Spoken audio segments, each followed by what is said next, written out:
Hello and welcome to yet another cast. For you today I have a custom 4v4 played on the map Seton's Clutch, seen quite often of course. We have, as per usual, Team 1 up in the top, yes, Team 2 down in the south. And let's introduce the players, after which we can talk a bit about the map because, for those who don't know it. Though I think it's not a lot of players that don't know Seton's Clutch. But there may be some. Anyway, in the back air slot, on the, back air slot, I think that's the best way to put it for this, we have, for the Northern team, we have Seraphim.com going Aeon, opening first land, and, well, yeah, playing in this pink color, in pink. Then to the south of that, on the rock slot, we have Marcus M in this greenish gray, this, dark grey, whatever you want to call it. Going Serpent and opening first land. Then to the west of that, on the front slot, we have Ospol, also going Cypern and opening first land in fecal brown. And to the north of that, in yellow, going Seraphim and opening first land, we have Seton, already moving towards the middle. And so is Ospol. Now for the southern team, on their back air slot, in grey and opening first land, going UEF, we have VMC Snacker? VMC. I'm just gonna stick with VMC for this one. Anyway, to the east of that, in the Regal Purple, that's what I go for the color name usually, taken straight out of the Guile casting, because, well, I don't know English color names too well. We have Nick, who also sent me this replay, and, well, very good on Phantom, pretty good on Setons nowadays, and definitely always up for a bunch of shenanigans. You will see what I mean about that later.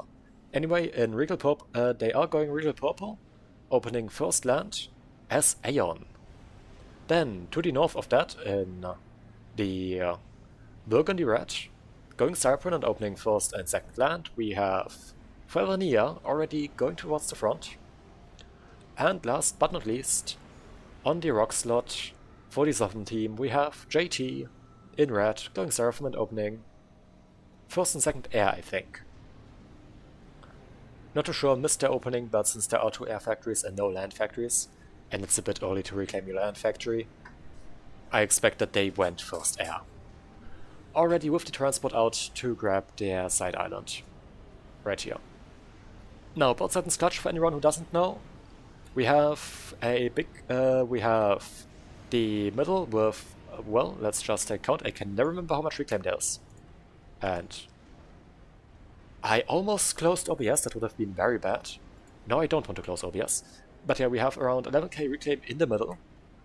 Usually what you see happening is that both the front players go very quickly march towards the middle, with the beach players reinforcing that with their commanders to just grab all of this juicy reclaim you can see here.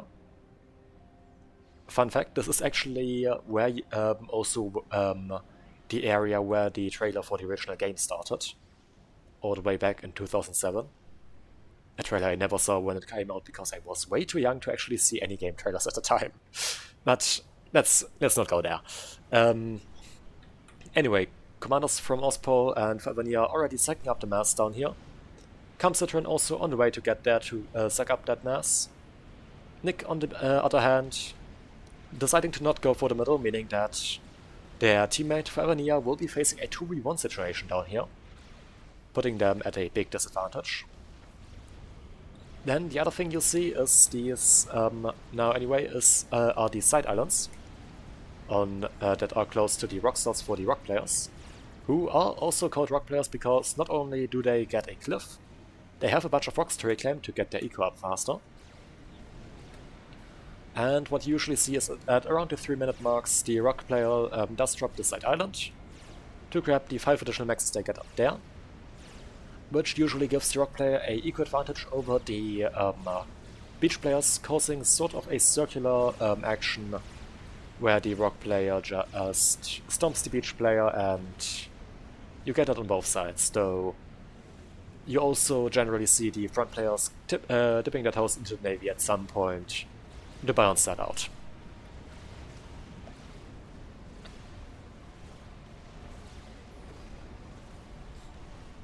And also, I think this on the original version of Seton's, meaning that you have some special placement of maxes on the sides to also cause some better balance for some better scaling, stuff like that. I think I talked with the pony about it a while back, or he pointed out a while back to me that there's a lot of little nuanced things on the Saturn's Clutch going on with the way maxes are placed and stuff like that that actually cause a lot more balance than you might think. And also just, yeah, it does balance out the game a lot more than you might think for a mirror matchup map. It's actually quite impressive. Now, Commander for Paragon are currently taking a lot of fire from the spam from Ostpol, since they did venture in quite far. Maybe to get away from these two commanders, and something that I have to point out down here in the air expansion for VMC, a small lab for Ostpol did make it past, and is, well, it did get a few kills, I think a few entries, and now a max. That's very annoying. That's going to be very annoying for VMC.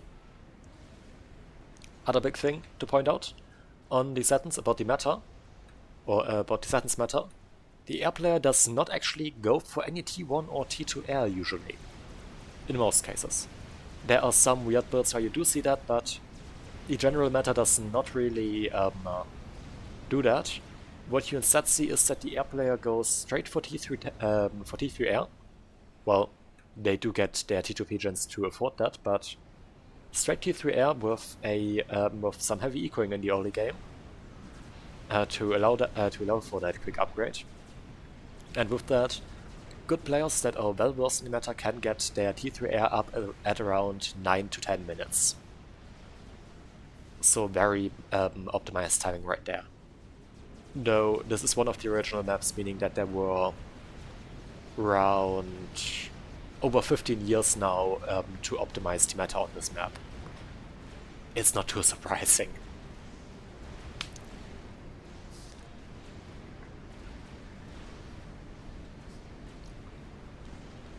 Now we do see T2 coming out for Ostpol, I guess to get some fire basing up in the front. Furvania, on the other hand, was forced to pull back, instead going for some nasty little jesters to harass some of Ostpol's maxes. Ostpol also did get some jesters, so we might see some similar action going out there. And currently, enough, we don't see too much action going on. A submarine for Seton is taking on a frigate for JT, who did build up some of their own submarines in response. In the south, even less is going on.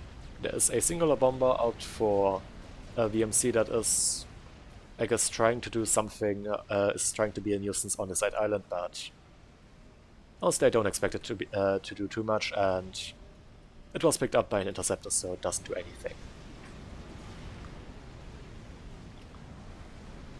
Currently, things do just slow down a bit, as they tend to do on Satons at the end of the early game. It's not, you can often see a lot more land aggression than is currently going on here, but there are also cases where you don't. Ostpol finishes T2 and is currently going for a hive, the Cyprian engineering station, I guess to increase build power on the front line. Better solution for that would probably be NGs, but it's their call. And a T2 upgrade has now also been started for Evania.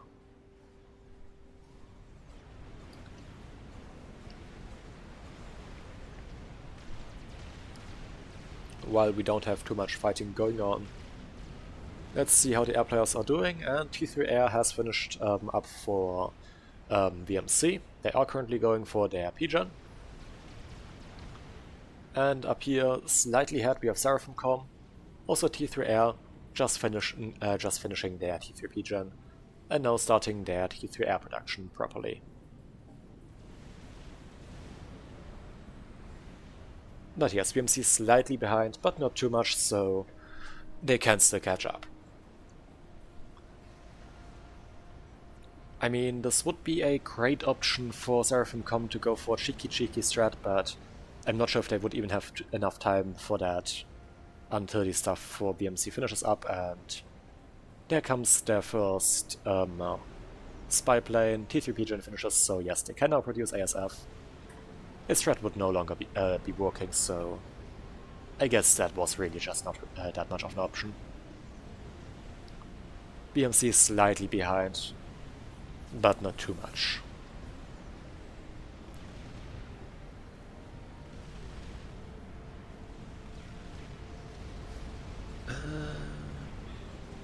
Let's see.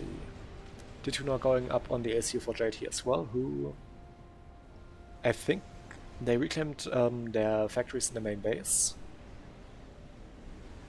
Yeah, they are currently still completely at T1. I guess getting that T2 now so that they can start building some T2 PGNs. And also start getting some T2 Navy out. Perhaps. Up on the other side for Seton, we do on the other hand see T2 air out. With, well, currently no effort in T2 Navy. Things stay static as ever.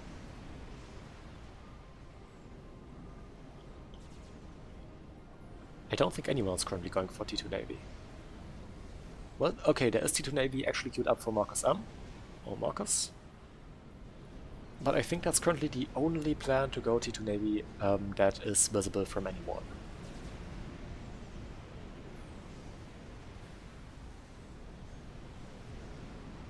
And yes, maybe let's just take a short look at economies, and there's a difference of 40 mass in favor of the Seton team right now. Not too massive. And that just stopped. There's a lot of fluctuation going on, so Eco's very close. Seton team slightly ahead on income.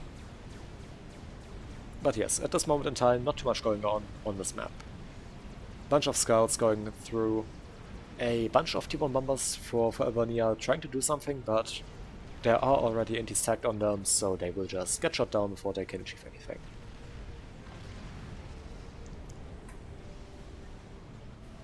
And yes. Anything cheeky that I should be paying attention to? It does not seem like it.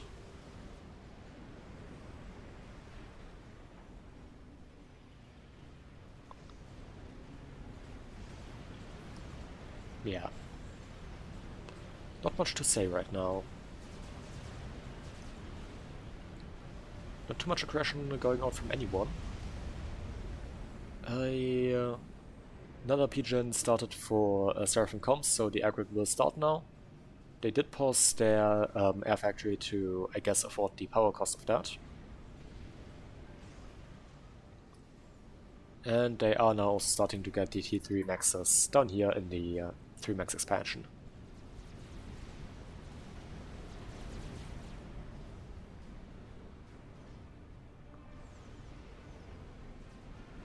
Also aircraft expansion going out for VMC, who currently does actually have, who did do that a bit faster than their opponent. Meaning that they will be able to get out more air faster for the moment. Allowing them to catch up from their early slight disadvantage on the or delay on the air build. Though they are still behind on eco a bit, that will definitely mean that they will probably fall behind in the longer term. But at least if they don't manage to catch up on that, but well, different focuses right now.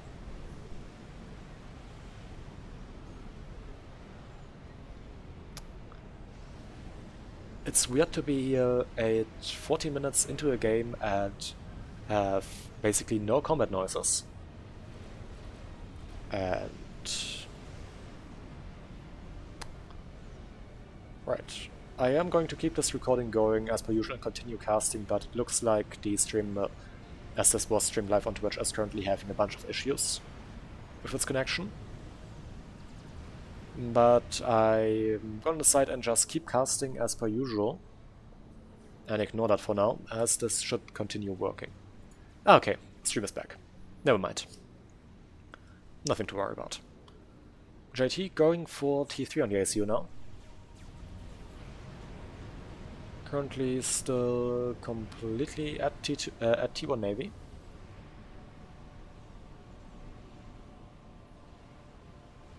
With no apparent intention to go for T2. And apparently nothing of the sorts out from the northern team either at this moment. Though Team 2, Marcus did actually finish their T2 HQ. And let's see. Currently no T2 out for Nick. Meaning that they can definitely get some advantage of from that.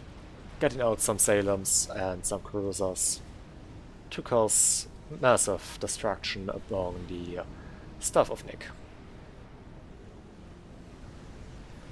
Causing some naval imbalance there. But while that is going on, still no combat. So maybe let's do the thing that I should have done a bit earlier. T3 upgrade now starting for Vanilla. Let's maybe speed up the game a little bit until actually some action happens that I should be talking about. And while that is going on, let's just, or while we do speed up, let's just check is there any experimentals under construction or something of the sorts. Well, JT control case their T1 power in order to reclaim that for some maxes. Accidentally, by the looks of it, control K'ing 2 T2 maxes that they are now immediately rebuilding at T3. But currently no experimentals underway by the looks of it. Well, it would be a bit early for air experimentals, but the players that you would expect it the most from the front players also do not appear to be building any. Naval investment has been started by Ospol, but well, nothing there. Big scout wave out from VMC.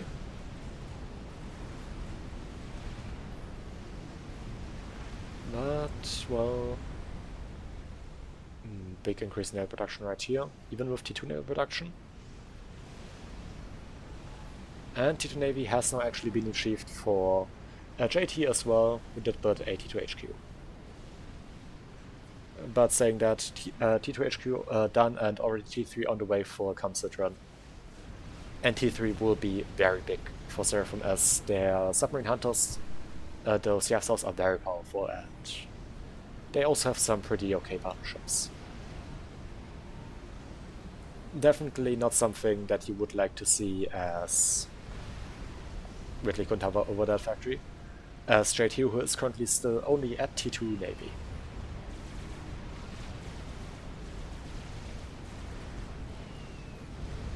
I hear a bomber. Where? Where do I hear a bomber? And that sounded like UEF. So I expect there to be a bomber out from the MC.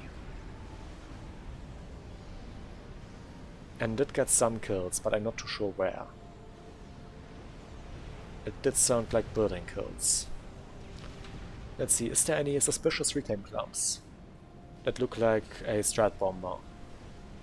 Because that's exactly what it sounded like.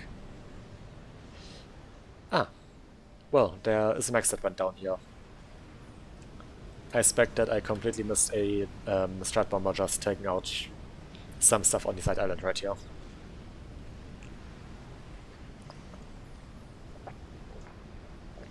As this is also T1 max, I expect it was just rebuilt.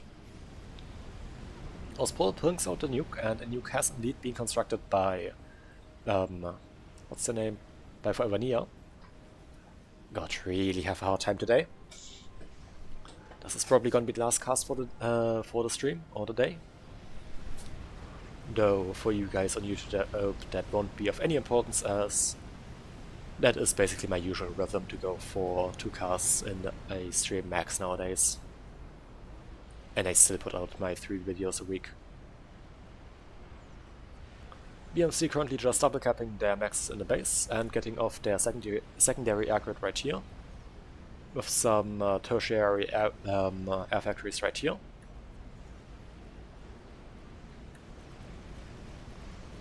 And Nick going for some big mass farms and a bunch of quantum gateways. I was referring to their shenanigans earlier, you will see what I mean when it gets there. But we are not there yet.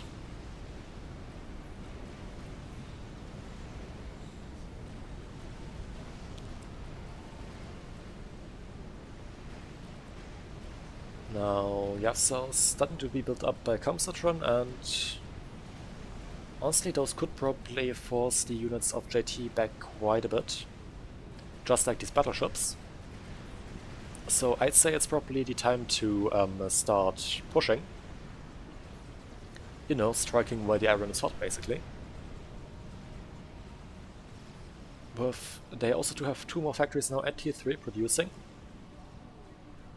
One currently still producing T2 units, but the other one solely producing battleships. And now T3 Navy also finished for Ospo, so yes, this is definitely a situation that looks very bad for JT, who has just started going T3, and, well, not just started, but is halfway done on the T3 HQ, with a bunch of Yasuos queued. But still not too great of a situation to be in, being behind on battleship count. Currently down 2 battleships,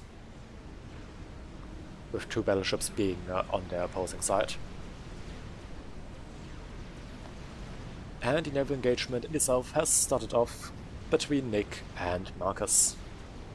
Both players now with T2 Navy, the Axis destroyers just, well, doing what Axis destroyers do and causing massive amounts of damage. And just like these frigates, due to their high DPS and high fire rate.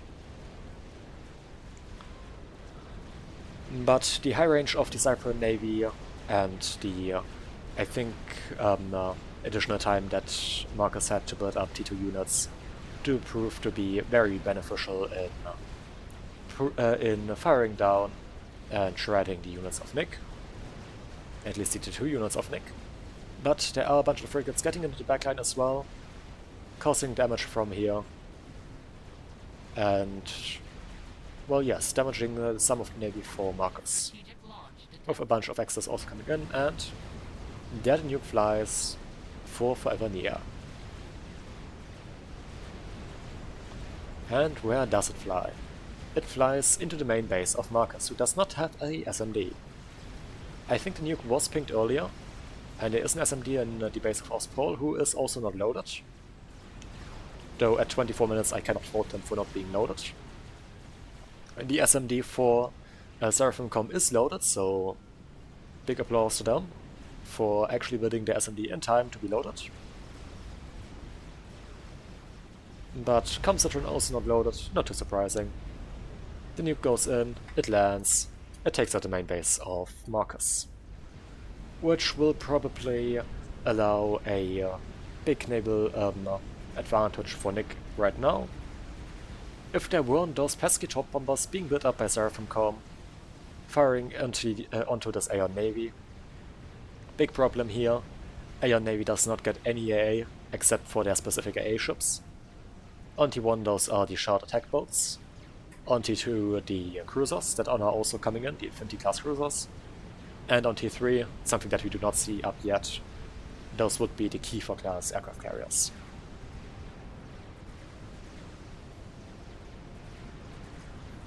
But I think just ASF presence and AA were... Never mind, the torp bombers just pulled back. I was about to say those were enough to take out the torp bombers, but it wasn't. Torp bombers just pulled back a bit.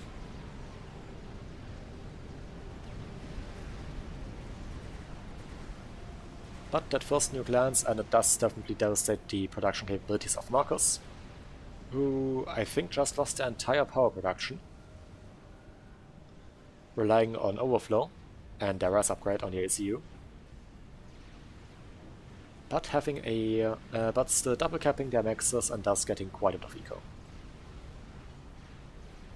They are currently, they are stalling, they are also overflowing, so they don't have enough build power. But that power management is basically very typical for being reliant on power overflow. Something you don't want to happen. I know you can technically rely on power overflow from your teammate. It's just really, really good.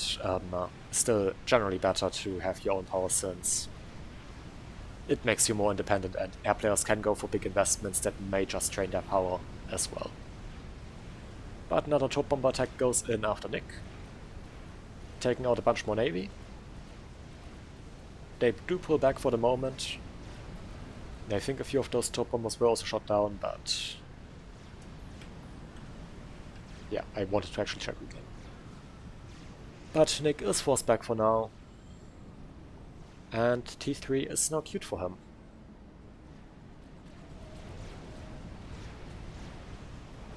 In the meantime, T3 up here did finish, unsurprisingly. And as I already pointed out, it is going straight for Yavsals.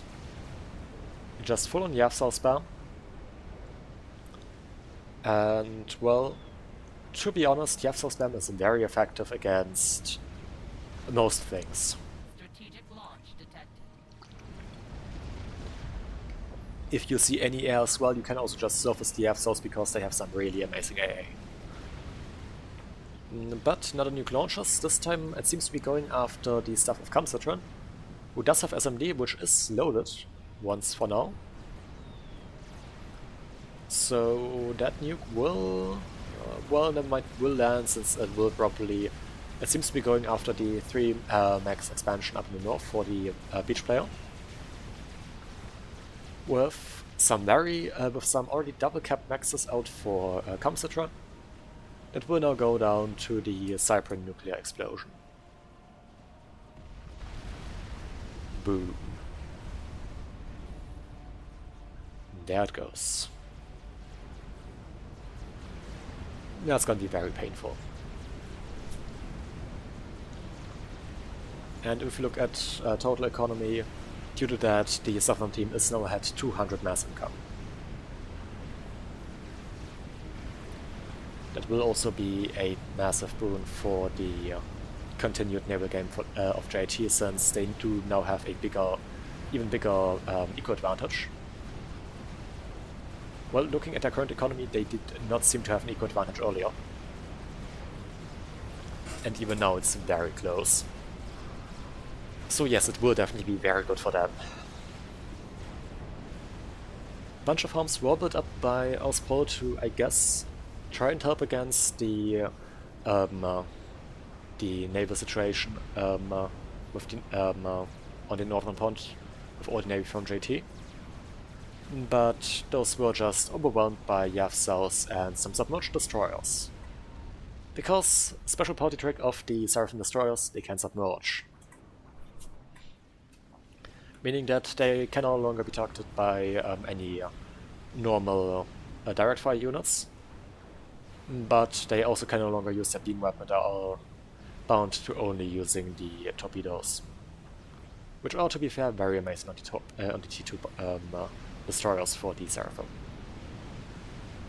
But torp bombers going in, getting some port shots off, and taking out a bunch of navy as well. Nick, on the other hand, seems to be grabbing a bunch of map control with their naval forces, which still mainly consist of frigates, with a bunch of cruisers in them and a bunch of Exodus.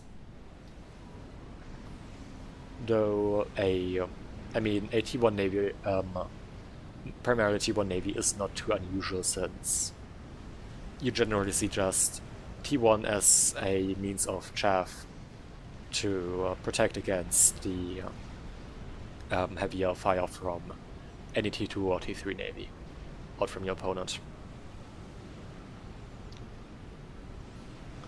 And it's also just cheaply mass produced. It's basically your spam. T3 navy now did finish for Nick, and battleships have started building. Another nuke comes out. This time it is going after... Well, it seems to be going after Marcus. Poor guy does not seem to be able to catch a break. Strategic launch. Did get as an SMD up here at the front.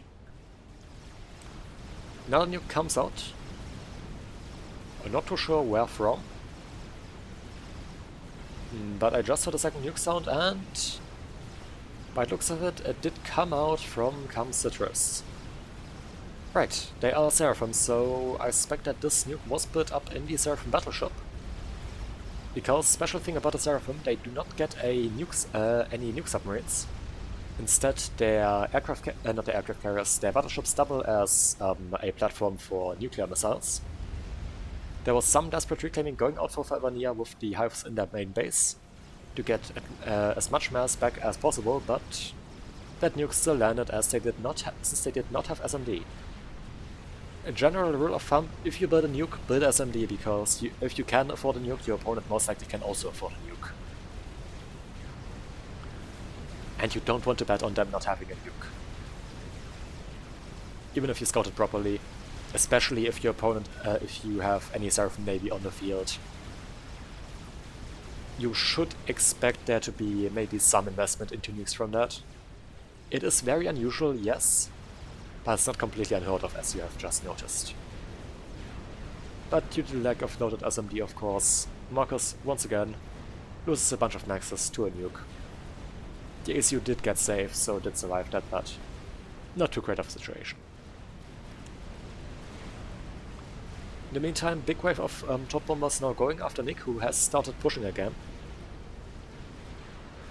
with their navy. Now also with battleships at the front.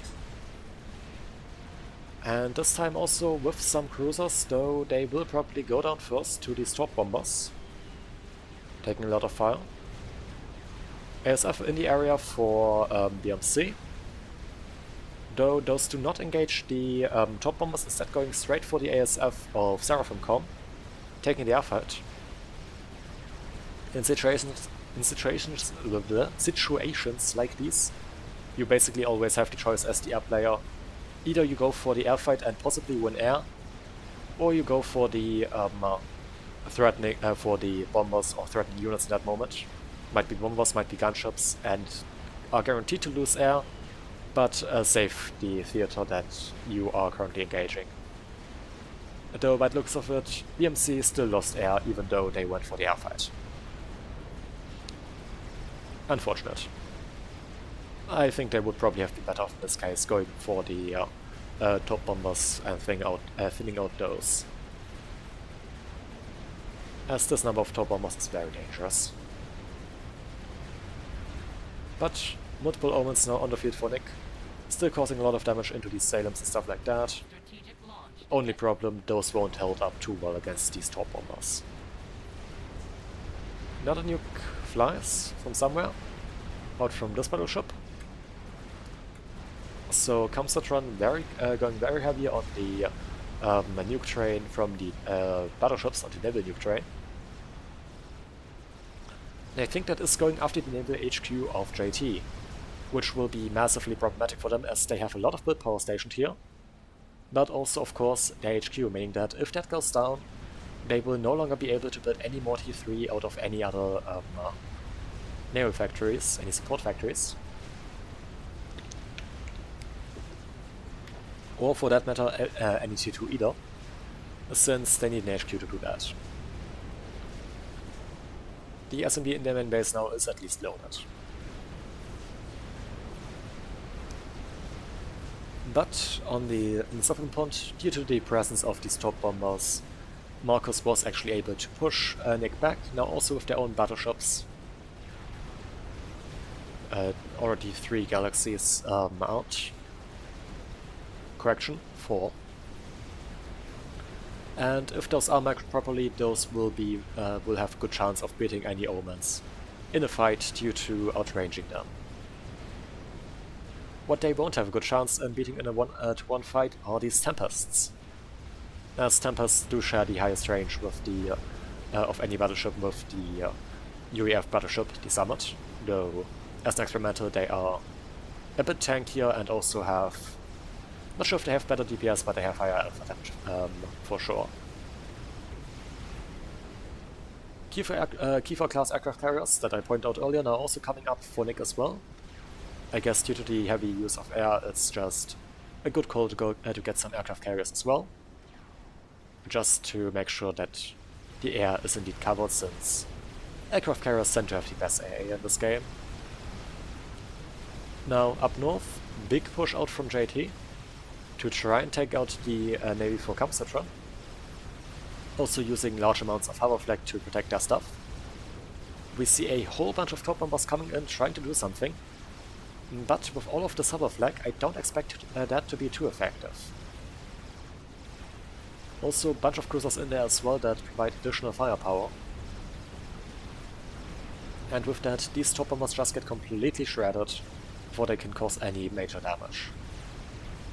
More top bombers do come in, but don't expect those to be too effective either. As the big thing with hover flag is that it is hover and thus cannot be hit by torpedoes. And that does, of course, include top bombers. Which, as you can see, get completely annihilated by the AoE of the flag projectiles. But not before the normal Navy for JT did go down. I suspect that the numbers just look way bigger due to all of the hover flag, which is quite easy to spam. And of course, without the T3 Navy HQ, they are unable to spam out new T3 Navy. But Nick is forced back once again. The Tempest does finish and is starting to fire. Does get into range with these big fuck of Oblivion cannon or Oblivion shells. As fun fact, all of the at least Aeon T2, T3 and T4 Navy have as a main cannon a Oblivion cannon. The same you would see on the T2 PD. And if you look at the unit database, it is actually called a Oblivion cannon, or on the advanced unit details. But with its high range, the Tempest is firing into the backline of the Navy for Marcus and starts dealing damage to these battleships. Other neat part about the Tempest, though currently not utilized, never mind, it is being utilized, nice, is that it also doubles as a mobile factory and has some very amazing torpedoes as well. Don't think I can see the torpedoes right now, but the factory ability being utilized is very nice.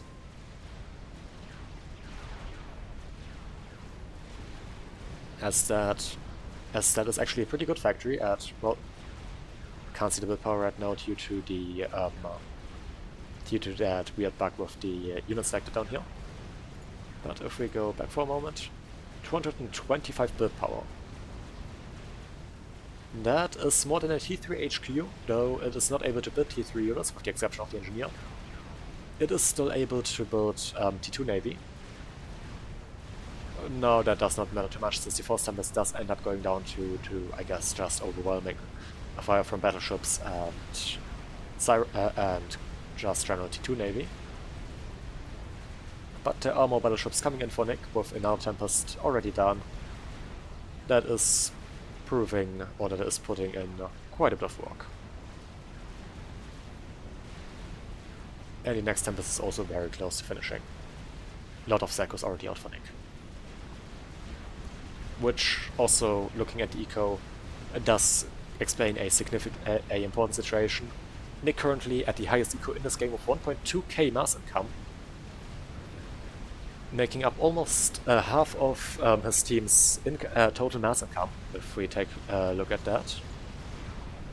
Well, okay, that just jumped up to above 3k, but just a moment ago we were looking at something like 2.6k mass income for their team, so yes, almost half of that just in one player.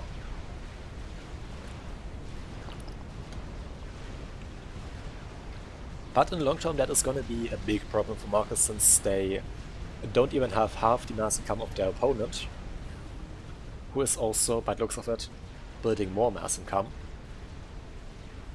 Is Nick able to spend this? Yes, they are. Or he is.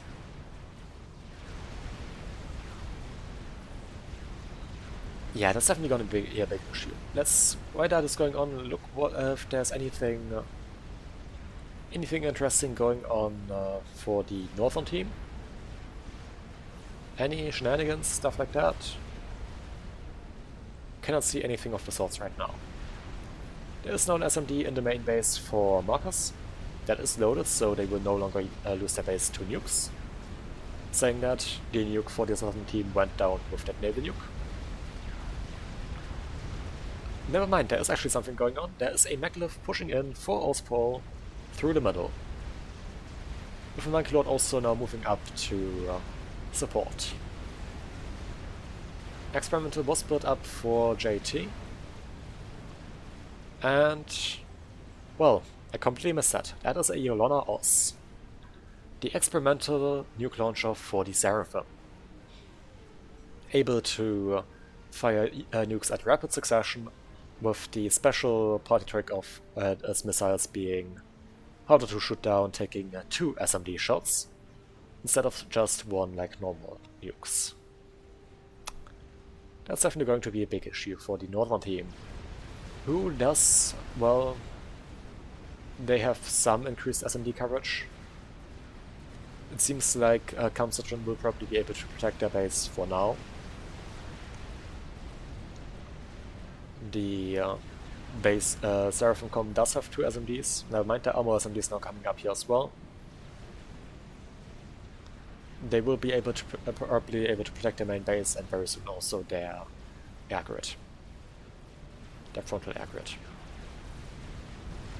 But it's still not too great of a look if they are currently facing off against a game ender without even having one started of their own.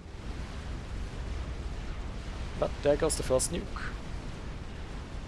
A probably good call right now would just be PD nuking to take out the stuff that is threatening their base right now. Nick finishes another Tempest. And the amount of Tempest should start to thin out the navy for Marcus now. As there are also still more battleships building up, of course.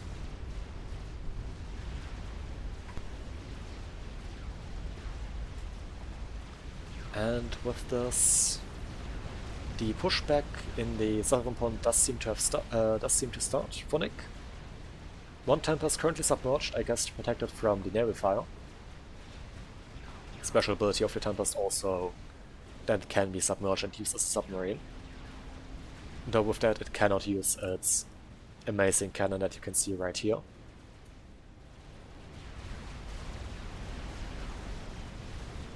Meantime, the Maglev did push through. There are however no shields to defend up from Favania, and it does go down to just large amounts of T1 bomber spam and a bunch of broadswords that are firing down into the Monkey Lord as well that was pushing in, with another Monkey Lord also in the area to defend, for good measure.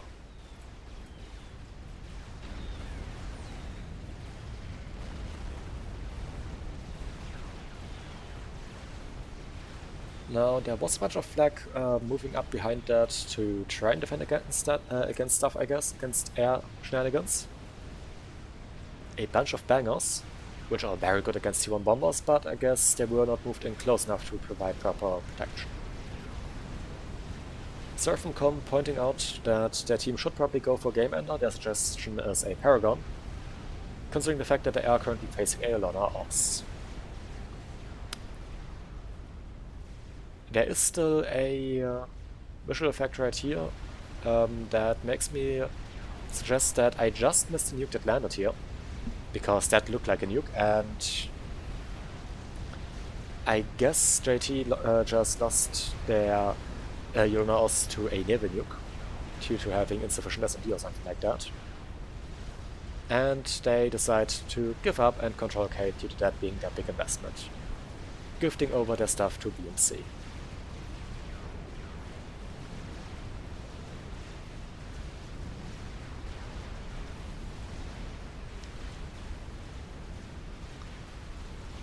Now, Nick continues to push out, now building Tempest further or closer to the front line. I guess to keep the reinforcement times short because Tempests are rather slow. And due to their big size, they also tend to have lots of pathfinding troubles. Because they just tend to collide with everything that gets close to them, making it almost impossible to move them properly through anything.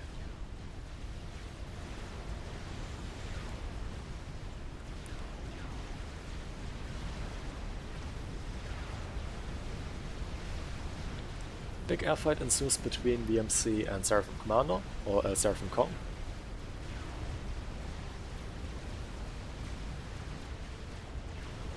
And that does go in favor of Seraphim Com.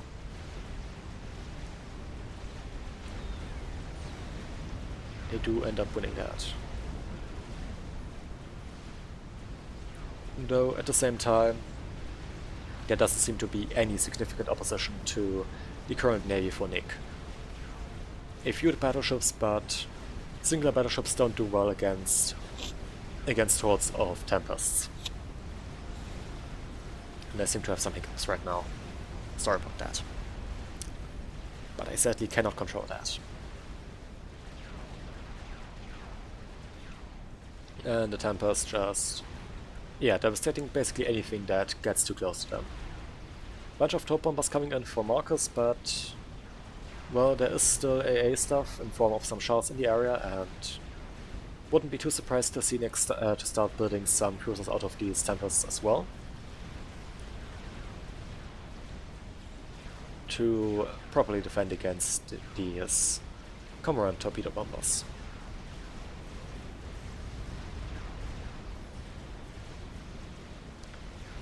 But yes, Marcus's situation currently does not seem too great, as their battleships are currently outnumbered by Tempests. And I'm not sure if I pointed that out yet, but due to having the advantages of an experimental unit in terms of survivability and also damage output, a battleship does generally not do well in a 1v1 against a Tempest. More Tempests go up for Nick. And would you look at that, a Paragon has been queued up. I was talking about shenanigans earlier, so there you have it, I guess. Or maybe not all of the shenanigans, who knows. Something exploded right here in the base for Seton. That also seems to have taken out their mass grid. Not too sure what that was. That looks like Cybran.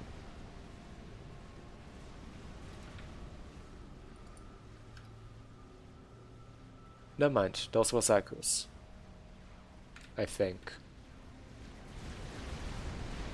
So... probably a tele upgrade on, I suspect, Aeon Zykus, as only Aeon and Seraphim get access to teleporter on their Zykus. And that tallied in and caused some damage. Large wave of top bombers does come in for Seraphim Com. And we now also see a Soul Ripper out from Marcus. In my opinion, a bit of an underutilized experimental, as the gunship is very effective, and especially when your opponent doesn't have too much AA in the navy and your team has air control, so you don't have to worry too much about AA. It's very good because the AoE is also very effective in dealing with submarines and stuff like that. And honestly, it could probably take out the Kiefer, but never mind. There's a big wave of ASF now coming in for BMC that will most likely take out the Soripon now.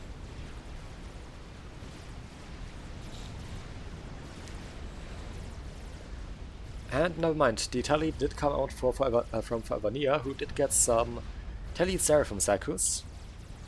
And if you look at that, very tanky boys.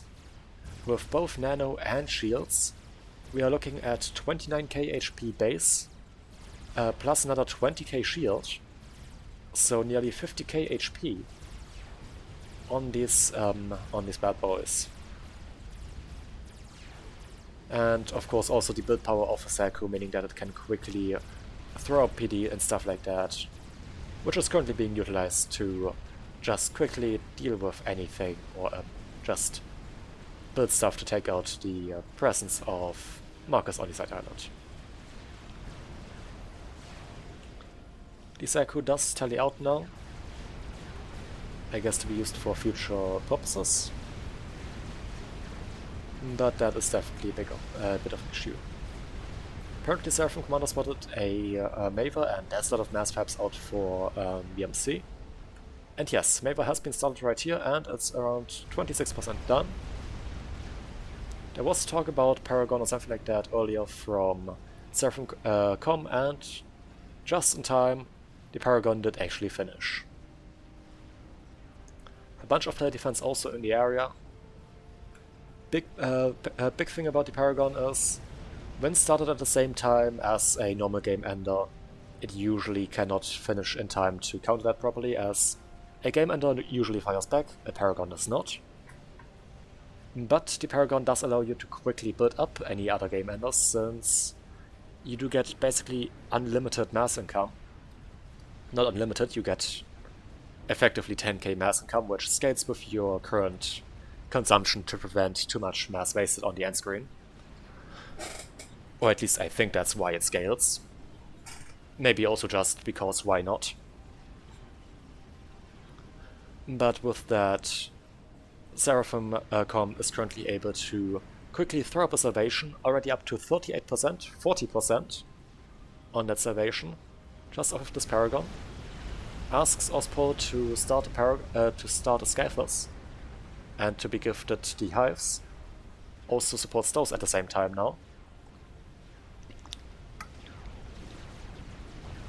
Basically just starting to use their mass for everything that they can. Almost capping out the Paragon with now over 7k mass used. Or spent on that. Building multiple salvations at the same time. And having gifted over their normal eco, their maxes and mass fabs over to Seton.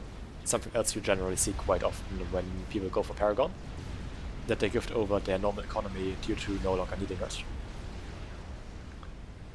On the other side, Nick's Paragon currently still only 72% done. Not quite finished. But Nick did basically manage to completely wipe the navy of Marcus. And those Tempests are now starting to fire onto the staff of Ospol, who does have nothing to counter that. And the big AoE splashes from the Tempest shells also just causes large amounts of damage wherever it fires. Interestingly enough, also firing onto this fourth position with all the Hives that currently has the Scathless building. But a nuke does go out to take out the navy right here. Only problem with that, the nuke will do... well, it's the naval nuke, so I think it will do something like 50k damage, which will not be enough to take out any of these Tempests, as the base HP of the Tempest is 60k. These Tempests are vetted, meaning that they will just tank that. And even these Owen class battleships survive that. Might have been wrong with the 50k and instead that actually being 25k, because, you know, I think 70k to 50k would be a bit of a small jump from Navy Nuke to normal nuke or other way around. So I think it's just 25k, making it even less effective. But the started Scathless does go down to the fire from the Tempest battleships. What does not go down, however, are the salvations in the back that have now been built up and start firing. A YOLO now also being started and going up very quickly due to, well, Paragon economy. But Nick also able to finish his own Paragon. Starts building up a lot of shields around it and a bunch of SMD. And starting the mass production of T3 naval factories. I guess just to spend as much mass as possible from that Paragon. Already spending 6k mass of that. And not even gifting over any of their own or of his own mass production. Seraphim on the other hand, 10k mass currently spent, so they are, yes, they are maxing out their Paragon.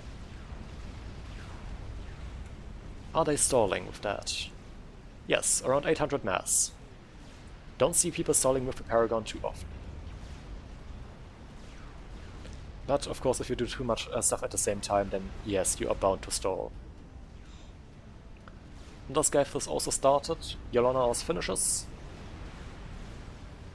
Do they know about Nyx Paragon? Yes, they do. Interesting call to not target these salvations onto that. The maneuver that was started by BMC did go down.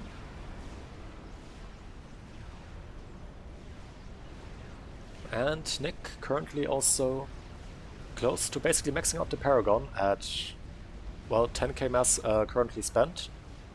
8.5 of that come from the Paragon. Meaning that Nick is currently, or was just for a moment, the highest spender in the game.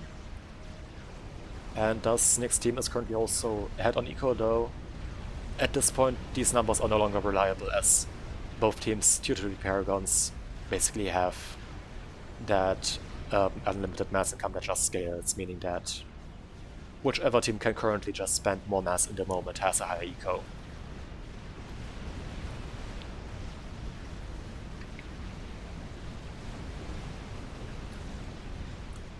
On that note, however, more T3 Navy enemy yards now coming out for Nick, and with that he will definitely be able to spend the most mass, building up a ludicrous amount of nuke subs by the looks of it. Also starting mass production of cells. And the Salvations seem to have retargeted onto his Paragon. And they do break through, taking out all the build power as well. So with that, Nick's Paragon does go down. But not before the Paragon of Seraphim.com also goes down. I completely missed that there were counter Salvations up that were firing back. Right here, Nick does have two Salvations right here. Already starts building another Paragon. But a nuke flies in, another naval nuke. And by the looks of it, there is no SMD in the area. Meaning that that will most likely land and take out the two Salvations and the Paragon that was just started. But with the Paragon being down, the Salvations retarget onto the other Salvations in order to basically just prevent any continued fire into their main stuff. Seraphim.com building another Salvation, though now probably heavily stalling, yes. They did not get their eco back yet from their teammate after losing that Paragon. So they are currently building a Salvation on, well, 38 mass income. Not a great experience. Oops, I wanted to go on top server. But yes, the nuke does land and, well, never mind, one of the Salvations does actually survive. Strategic launch detected. Another nuke goes in. There is SMD up now, but I'm pretty sure that this one is not loaded. And the Salvation also continues to fire onto, well, this Salvation. So I don't expect that to be too long lasting. Nick's still continuing to build up all of the naval yards right here, though probably should pause all of them since I expect that he no longer has the eco to actually... I was about to say that he no longer has the eco to actually use them, but no, he totally does. He's still pulling in around 1.8k mass income.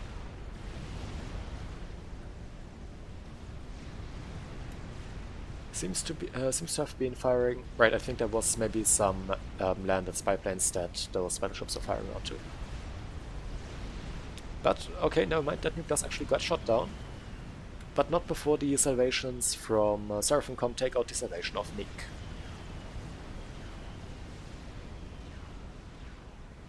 Strategic launch. With that, there are two Salvations left up here that are currently not countered, Detected. and no longer any Salvations to counterfire against that. Mass nuke production in the battleships has now started for Seton, with Ospol also moving in a bunch of Plan B nuke subs to just provide additional nuclear firepower. Megalith for Ivania tried to be used to solve that with its firepower, but these all of these aircraft carriers apparently building north us, meaning that Megalith goes down very quickly, as well as the fact that there's of course these battleships firing into that as well. Or were those battleships firing into that as well.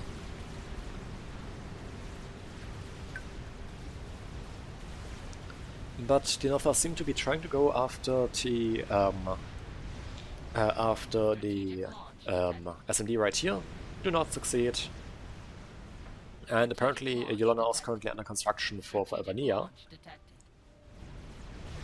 Bunch of nukes do fly out of all of these nuke subs and battleships. Try to go after Nick's stuff, though Nick does have a bunch of SMD. None of which is loaded. Never mind, this one is. Currently can't tell how many times it is loaded. But does shoot down that nuke.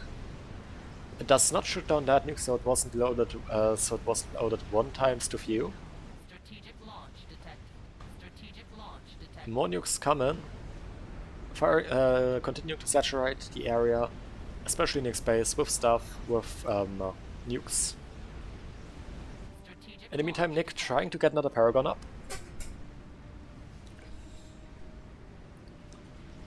And...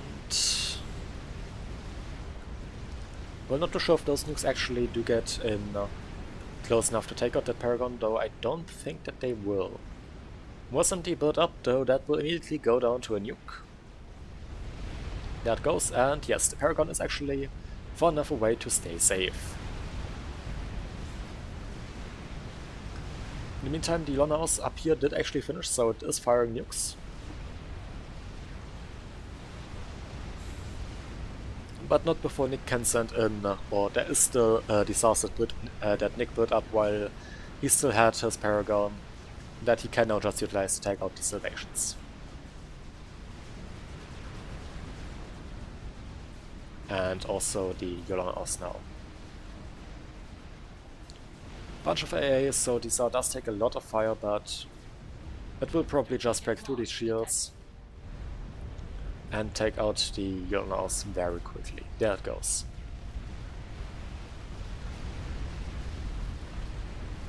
It just fired the nuke. I think what actually happened here is that the nuke collided with the Tsar,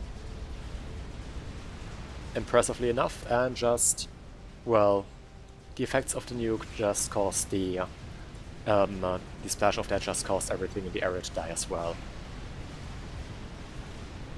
So just remember, when your opponent has a Tsar overhead, don't use nukes. Especially when the Tsar is directly overhead of the nuke, because it will most likely just collide with that, causing damage to your own base. But the Tsar right here did go down. Nick sends another Tsar to try and deal with the Salvations up here. But there is a lot of AA in the area. The other solution for Albania, as a Cypern, did get the Cypern Tele and Laser, and did take out the two Salvations just with a Tele Snipe. Also able to do all of the veterancy they got from killing off the Salvations to just prevent any of the, to live through the T1 BD that was desperately tried to be built up, and just taking that down before dying. A bunch of T1 bombers do come in for Seraphim Com, but I think it's a little too late and that ACU gets out. I think. Yeah, there it goes. Psycho tried to tally into the aircraft here as well, but that did actually get shot down by, I guess, just T1 PD or stuff like that.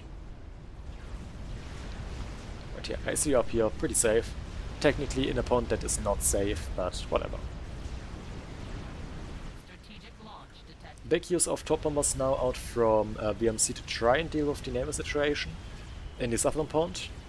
Big problem here, of course, is that they are looking at a lot of aircraft carriers, which are pretty amazing at, as you could probably guess, take out aircraft. And thus the top bombers do get shut down quite quickly. A big attempt to use Wagner's out from Marcus against the navy of Nick down here in the southern pond. Though, if I would say that if there is a whenever there is a Tempest that moves into the area, that would probably just go down. But on the note of Tempests, where are Nick's Tempests? I think they all may have died, or were reclaimed to no longer being necessary. We now do see a bunch of nuke subs in this area right here. Can Nick afford to load them? He definitely can. I guess just here to reclaim. And those also all seem to be loading while firing the missiles. Or are they? Wait, never mind, they aren't loading because they aren't flickering. Usually we would see a flickering between basically two layers of these loading bars. One for the normal tactical missile, one for the strategic missile. If they were loading at the same time, but since that isn't happening, they aren't.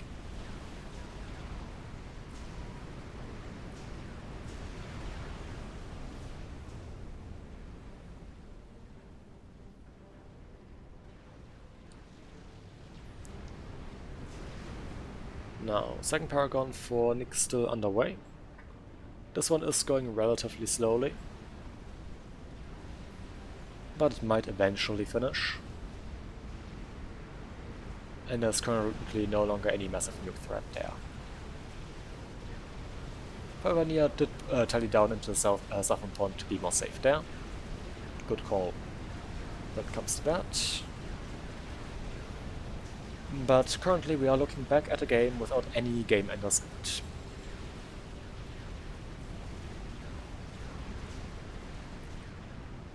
And a lot of exploded stuff.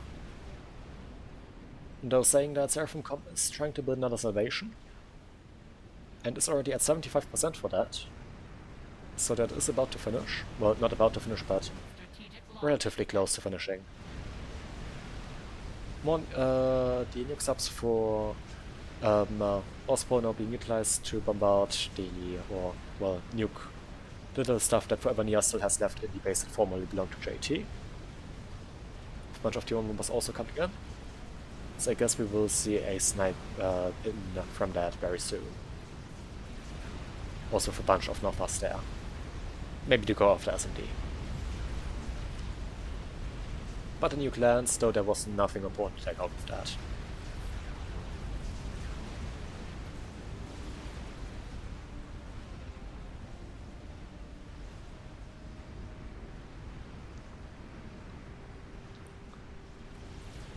Now, how's that Salvation looking? The Salvation did finish. Meaning that it can now actually... there is now a game ender once again on the field for the northern team. Without one for the southern team. And that is definitely a big issue.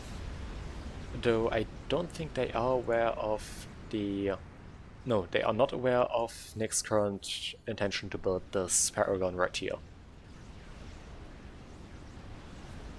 That would definitely allow for some more, well, counter battery fire. And it's already up to 75% now. That was some weird lag spikes there.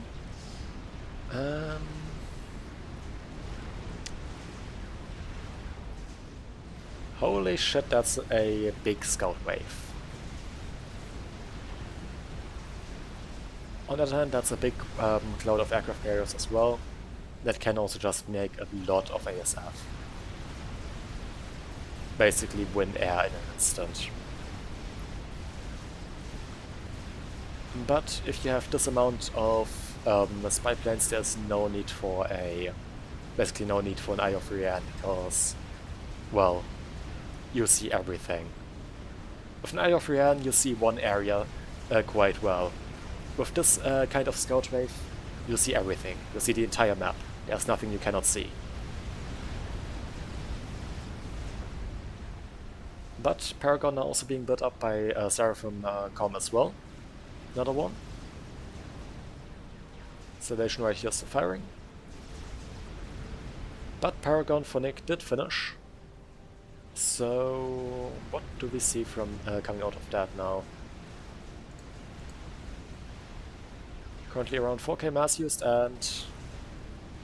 well, I did talk about shenanigans earlier, didn't I? Those are all of these naval factories are building aircraft carriers. I suspect that Nick might have been fed up with his teammate BMC just losing air in most airfights and not being able to provide proper cover due to that. And just decided that, well, an aircraft is too dangerous to build up with the artillery fire, so why not build aircraft carriers? Let's just count how many factories we are looking at. 82. 82 factories, so 82 aircraft carriers under construction, basically. That is a lot. More defenses now building up for this Paragon. Salvation started as well. Strategic launch detected. And Nuke trying to go after this stuff. With all of these cannons that were put into the hands of Nick, there's no longer any SMD covering that, I think. Never mind, there is this one, which is not loaded. Either is this one, or this one. Strategic launch detected. So yeah, no loaded SMD, meaning that those cannons will actually all go down before they can be utilized properly. Which is very sad. You can see all of these cannons dropping. Strategic launch detected. But nukes now being spread quite liberally. And this SMD, however, about to load, so I don't think that the nuke that was fired into that will actually land. Since yes, this is loaded now. Another nuke into this area right here. Does go down. But the aircraft carriers for Nick now start to finish. The first wave at least does. Now a bunch of SARs also being built. More aircraft carriers basically, since the SAR is a experimental aircraft carrier. Strategic launch detected. A flying one, but still technically an aircraft carrier. And all of those do actually produce. What do they produce? Restorers. Well. How many are we looking at this moment in time? 113 aircraft carriers for Nick. That's a lot for restorers. Also, Nick maxing out a single Paragon with that. Stalling them very heavily.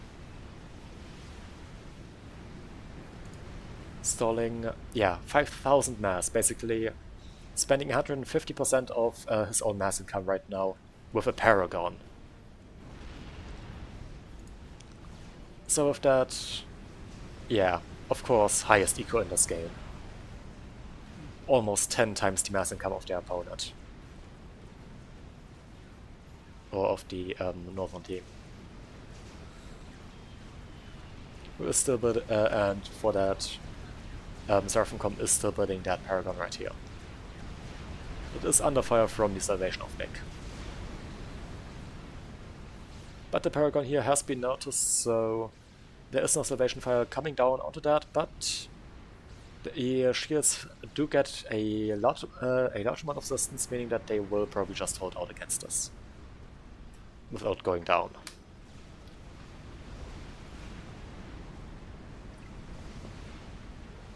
Another Salvation finishes. And Nick should probably go for second Paragon to, well, expand the eco production because, yeah, that's maxed out. And that's a ridiculous amount of build power being used.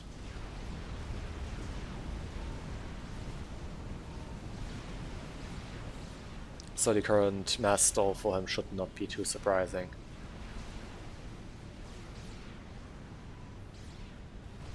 But shield assistance continues, thus the Paragon here lives.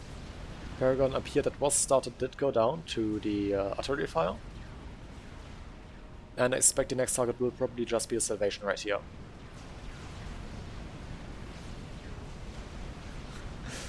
Apparently the northern team just fed up with what Nick is doing. Well, the restorers start to come out now. Dear god, this is going to be a ridiculous one. And we are at -1 game speed, or sim speed. Great start. Great start. I pointed out earlier that it's probably a good call for Nick to go for a second Paragon. And that's exactly what he's doing. now overspending by around 9,000 mass. Basically spending almost spending twice his income with a Paragon. I just want to point that out again, that he is capable of spending twice his income while owning a Paragon.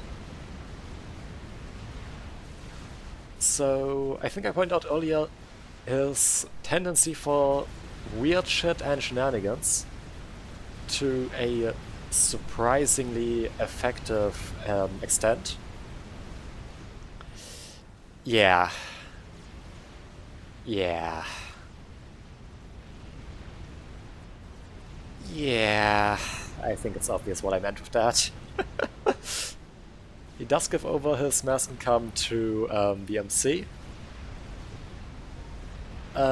His normal mass production, though, probably should have waited with that till the second Paragon finishes, as he was actually using that.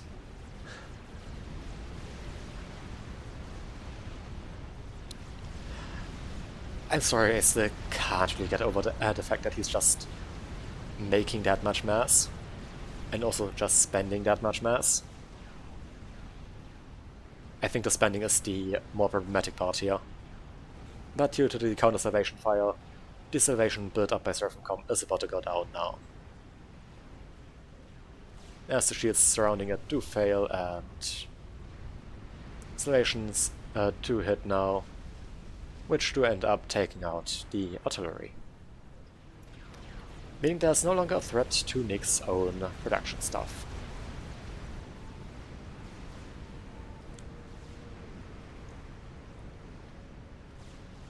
Now, how's the second Paragon looking? 62%. Any stall was reduced, so I suspect that he probably paused some production. Right now what happened is that the aircraft carriers right here could no longer leave the factories, meaning that those just stopped producing. I think that's just what happened here. Now, another sneaky play from Forever Near. Using that T3 upgrade on the commander to tally into the back line of onto the back area right here. That is actually rather flat, surprisingly, of the northern team. Builds up a stealth generator, builds up a small bank of TMD, not TMD, TMLs, and if you have to build that, and immediately tallies out. And as long as that does not get scouted, that's going to cause a lot of damage. That could be a comm snipe.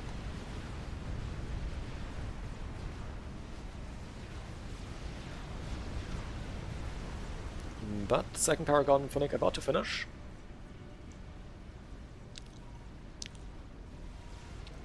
And it immediately jumps up to over 1k mass production.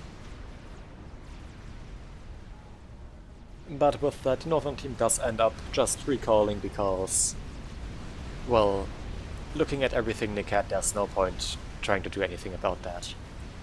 Just look at all of these restorers right here. And that's a death stack and a half. You don't counter that. Saying that, that's a lot of Sam's build up, so maybe you do counter that. But yeah, this was streamed live on Twitch, as I think I pointed out earlier a bit already, and as per usual with all my casts. So yeah, link to that will be down below in the description. Yeah. If you did enjoy this, leave a like. Or don't, can't force you. What else? Yeah. If you want to be notified when more videos like these do come out, you can always subscribe, that is completely free. And I think those are the 3 big things that I always want to point out at the end of my casts, usually. So yeah, hope you enjoyed, hope to see you again in future casts, and till then, bye!